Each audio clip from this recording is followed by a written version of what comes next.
Ces arabesques lumineuses, c'est la voix de Julien Clerc reproduite en télévision couleur. C'est un des gadgets présentés au Salon de Bordeaux. Bien sûr, l'ORTF est présente.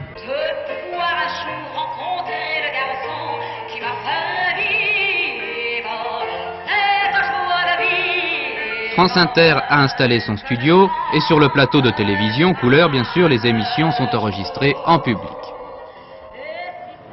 Deux grandes lignes directrices se dégagent de ce salon. Tout d'abord, l'accroissement considérable de la demande sur les petits téléviseurs portables. Et avec le portable, enfin pourrait-on dire, le téléviseur cesse d'être une simple boîte pour devenir un objet esthétique.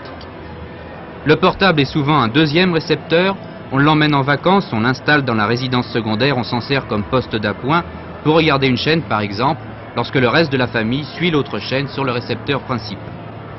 Deuxième grand trait de ce salon, la couleur. C'est enfin le boom de la télévision en couleur. Cette année, le parc de récepteurs va presque doubler. Nous pensons vendre cette année en France environ 340 000 téléviseurs couleur, ce qui porte le parc à la fin de l'année aux environs de 800 000.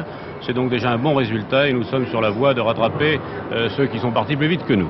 Comment peut-on expliquer ce retard et puis cette accélération?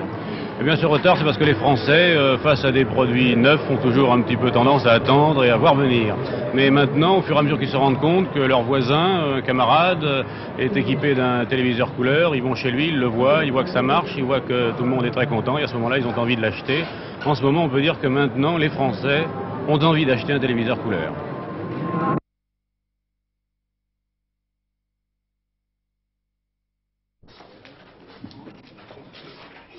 Nah, that's it. All right.